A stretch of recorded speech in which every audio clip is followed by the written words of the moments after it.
This is Dedrick Dodge, two-time Super Bowl champion. You're listening to Matt and Dexter on The Grueling Truth.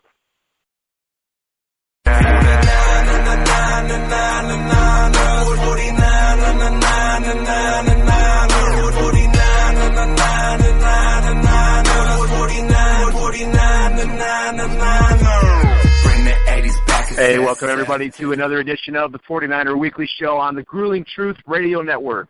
Brought to you by Gridiron Mo and Replenishing Technologies. Gridiron Mo is a new interactive football app that lets you compete against others around the country by calling what you think will happen in a live NFL game. Check that out at gridironmo.com or at gruelingtruth.net. I'm your host, Matt Andruscavage, and I'd like to welcome in former 49ers running back Dexter Carter. Hey, Matt. It's great as always to be with you, man, and great to have you as a partner, big dog. Same here. Feeling is very mutual, my friend. Glad you're here, and it's another week of 49er football, games that count this time, and unfortunately last week wasn't a lot of fun, although it was good to see the Niners take the field. It just wasn't the result we were looking for. Yeah, and last week when we were, deciding whether to predict the game or not, neither one of us really went out on the limb not because we don't love our Niners, but we also understand, we're happy about the coach that we have. We're happy about the D coordinator, happy about personnel had, in our opinion, increased from previous seasons, but still they're in the infancy stages of this development. We don't need to get too high, get too low, because we still got the right people in the right places, in the front office, on this team, on the coaching staff. So we just need to be patient and let them develop that defense the way they know they want that defense. They're going to get a great look of what they hope to be this week, in that Seattle defense, because that's what we're building towards. So it's going to be a hell of a challenge and, for this team. But you know what? Hey, it's a challenge. Hey, somebody's going to be 0-2 at the end of the day. But the 49ers, don't get down on them. They got to just continue to develop, get past this infancy stage they're in. But it's a process. If you skip steps in the process, you'll always continue to lose. But I think they'll eventually get through this process. They've got to continue to build on what they have done through the preseason. Yeah, that's absolutely right. The thing is about the, in this Panther game, there were some good things, there were some opportunities, but like you said, this is a process. The expectations for getting a lot of wins this year are probably not realistic. I think most people realize that. And so, we're just hoping to see good competitive football. We want to see growth in a lot of the key areas, want to see what, the Niners want to see what they have at quarterback and at a few other places. And, they're going to learn that. And, this week against Seattle is going to pose a huge challenge. But, you're playing against these good teams. Like Carolina's a good team, and Seattle is going to be a team that's going to compete for a Super Bowl. You don't just waltz in and win those games. You have to play a perfect game to win games like this against these kind of teams. So it's going to be hard for them to do that right now as they're getting used to everything. It's a new system, it's a very, very new team, very young team, and it's going to take time. Absolutely. And, when you look at, the Carolina game, we talked about some things that regardless of what scheme you run, regardless of what level of football you're on, there's things that you've got to do. One thing that offense and defense, of course you want to convert on third down, you want to, score touchdowns in the red zone, all of that stuff. But from a defensive perspective, you've got to be able to not extend drives for the defense, for the opposing offense. And as an offense, you want to be able to extend drives, but from an offensive perspective, there were penalties, that prevented extension of drives, which is totally critical in that situation, whether it was penalties or whether, it was, drop balls, which did happen, early in the ball game, which I think just happened at a key situation, which kind of, created created a bad feeling early on. And then from a defensive perspective, they just allowed drives to be extended with penalties, and then, our great linebacker, we've got two great linebackers, or at least one great one and one great one in the making. But, Bowman, you could tell he looked rusty coming back. Some of it was good blocks because they made sure they put bodies on him, not just a body, but bodies on him to, keep him at bay. And of course with lost time comes some missed tackles, at times, and that was part of the. I assume coaches understood that's part of the process of him coming back. I'm sure, as we all know, he will get better, so that will make the defense better. The defensive line surprisingly had no sacks. But what I do look forward to with that D-line is, they're very talented. They have huge wingspans, and, that will benefit them. Once this whole unit gels together and really get Robert Slay's system down, which is that Seattle scheme. So, there are some things that just in reality was rust, was, new coaching staff, new players. They're also the youngest and almost one of the least talented not least talented, but least experienced and right. young age-wise in the league. So, we don't want to get too down. I know we've said that a couple of times already, and we'll say it a few more times. But, there's a lot of development in this process that will happen. It's just a matter of when. You just got to stay together, stay positive, optimistic, and, minimize the injuries. And this team will develop into what I think they can be, which is a very good team. Yeah, no doubt about it. As we continue the rundown, you mentioned the Reuben Foster injury. I think, he almost had a pick six early in the game. And I think when he went down, a lot of the air went out of the team. He brings a lot of excitement, a lot of energy, and it was very disheartening. I think fans, coaches, and the players were all affected by it. And they just really didn't recover. It was nice to see him walk back on the field, though he didn't come back in the game, and it looks like he's going to miss a few weeks with a high ankle sprain. But thank goodness he did not sustain what I thought was a torn ACL. It was a high ankle sprain, and the x-rays came back negative. He's going to miss a couple of weeks because what you don't want to do is get out there and re-injure that. That could end up causing major injury if you don't recover from this. So it's okay that they hold him out. But, yeah, that was definitely a really tough part to watch. Absolutely. And a couple of things you mentioned. One, when he went down, it's a natural air that comes out. Yes, we're all professional. They're all professional. But it's a natural humanistic feeling to have because he not only creates optimism and expectation, but there's an aura about him. And so he needs to continue to stay around this team, keep his face in the, in what's going on the practice field, because when you're hurt, it's easy to get forgotten about, and psychologically you feel left out. Now, he's still early in his career, and a lot of people, fans, coaches, us, still have our eyes on him, and his name will continue to be in our voices. So I don't think that's going to hurt him right now. What I'm more concerned about is, yes, we are excited that it's not an ACL, but high ankle sprains are some of those that can linger throughout an entire season. So what's key is his rehabilitation, how quickly they get him back on that ankle, because he cannot come back before he's ready. I know 4 weeks, usually it's 4 to 6 weeks from a high ankle sprain, but hopefully it'll be the last 4 weeks. But they've got to be very direct and specific on how they get him back from this ankle sprain, because if not, it's going to linger throughout this entire season. But we're going to be optimistic, and we're going to, know that these 49er trainers know what they're doing, and when he comes back, to be wrapped up, taped up, and he'll be ready to go.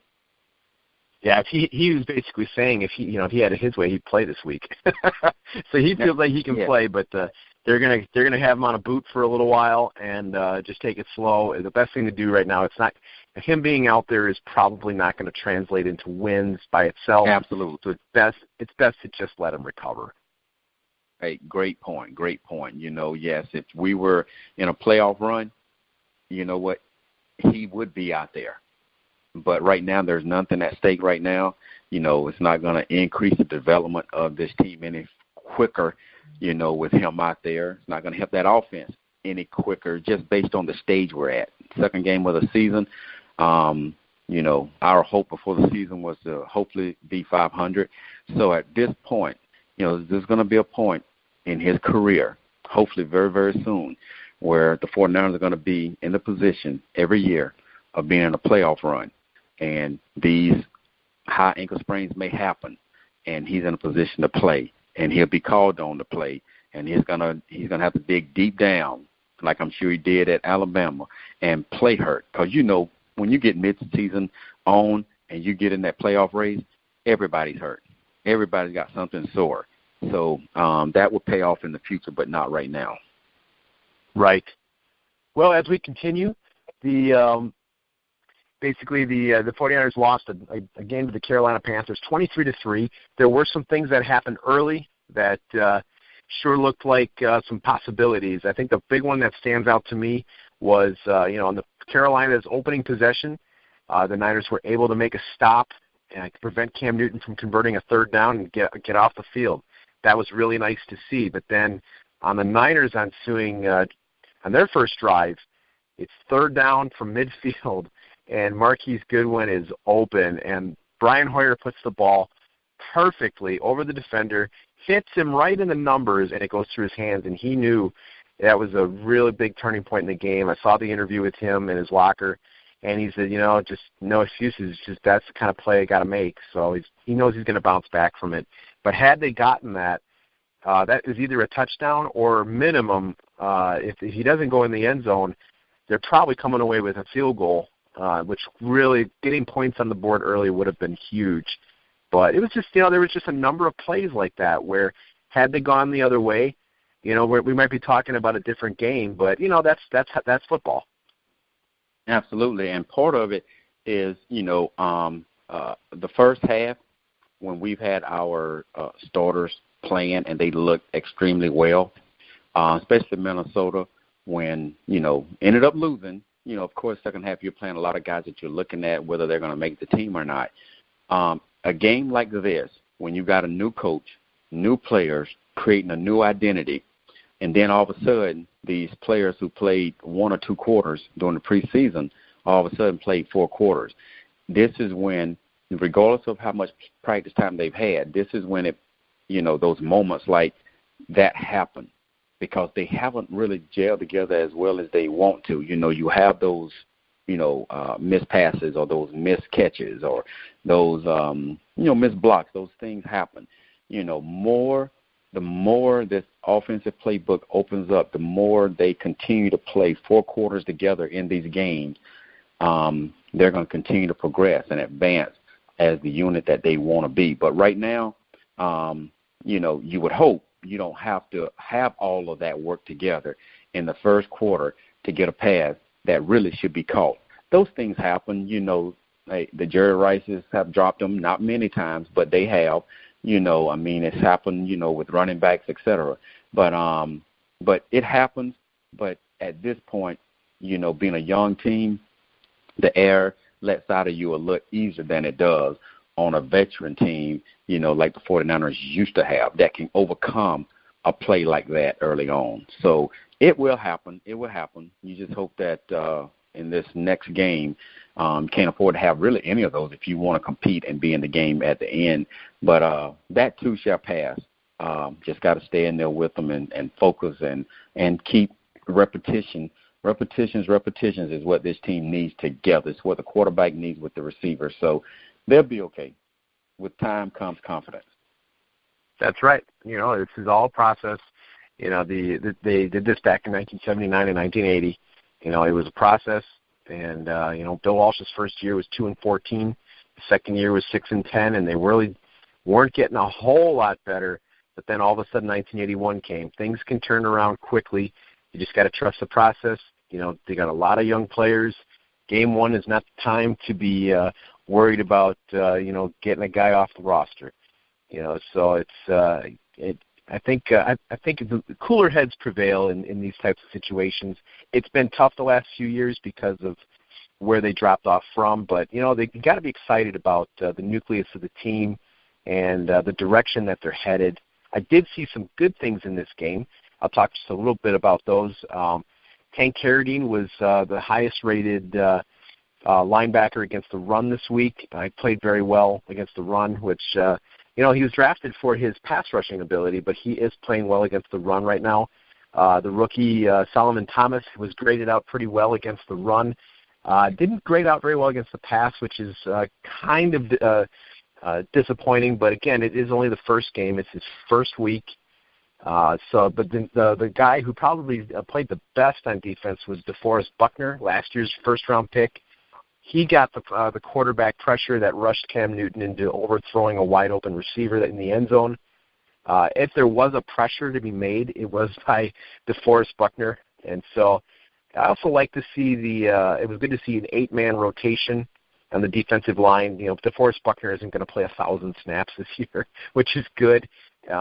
If they can keep guys fresh, they'll be more effective when they're in the game. So that was good to see. And, offensively, I like the aggressiveness of Kyle Shanahan to go for it on fourth down. He regretted the first one on fourth and 4.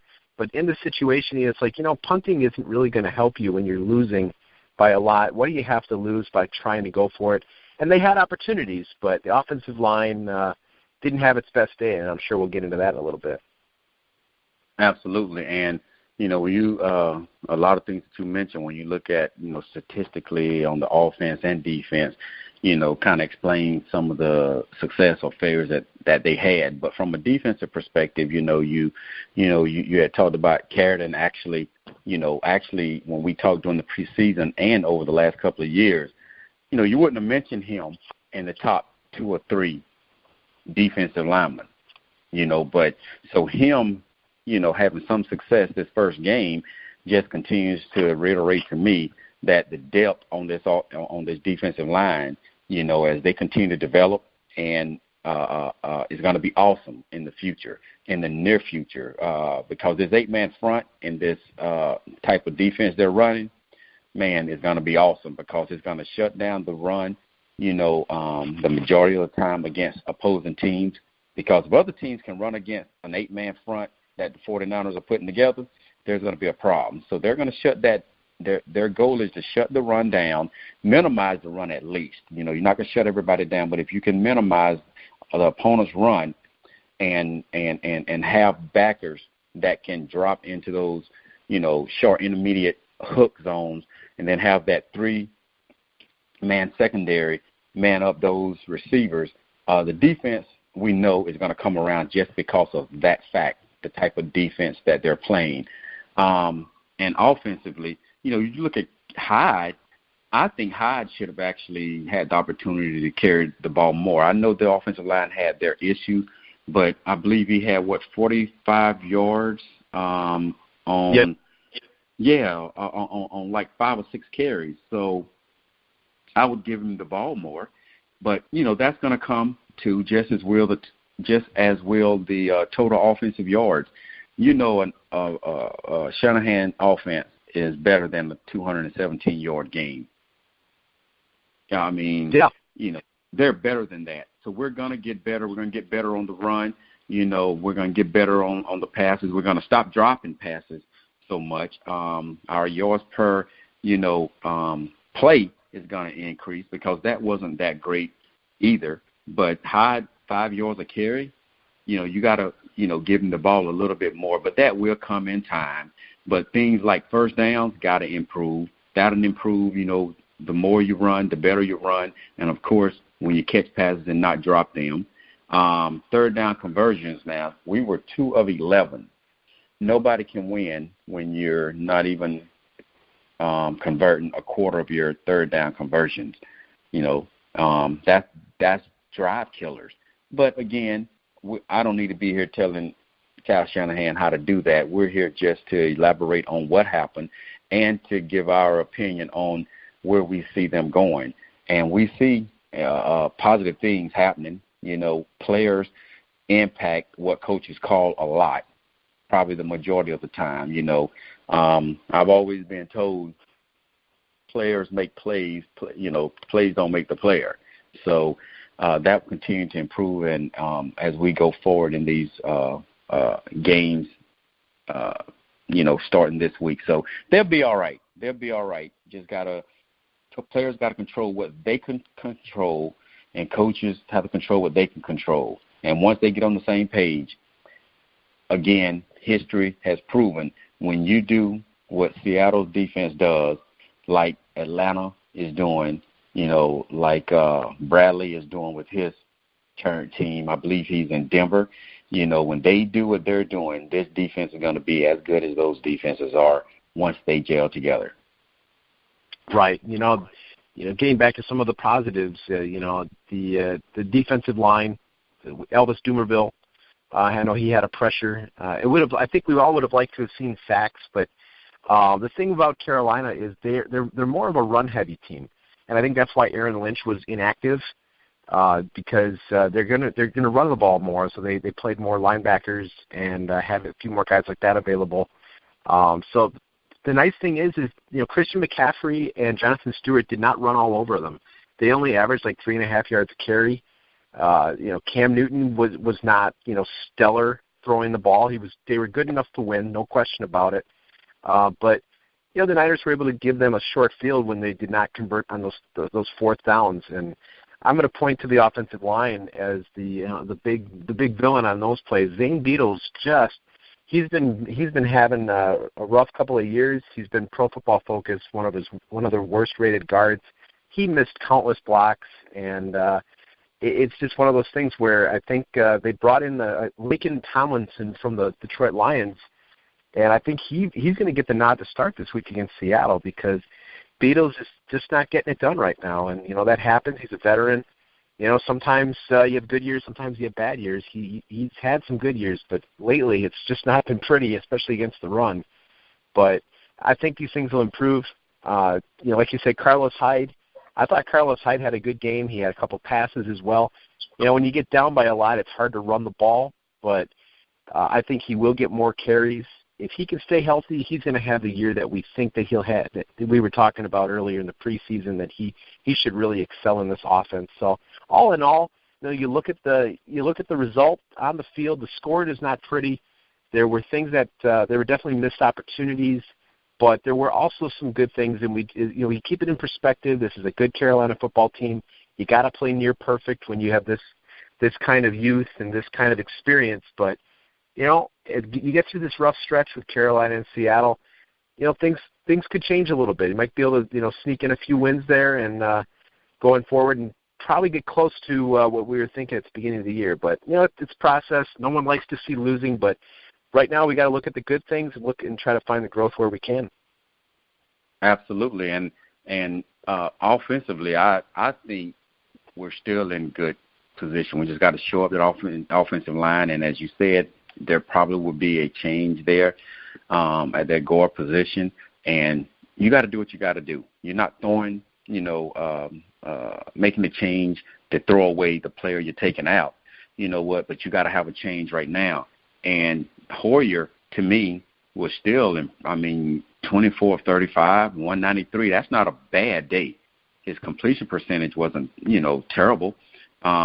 Like the increase the yards per attempt, which was 5.5. But, so the passing game, the running game, just hide the ball more than 9 times, which Coach Shanahan will.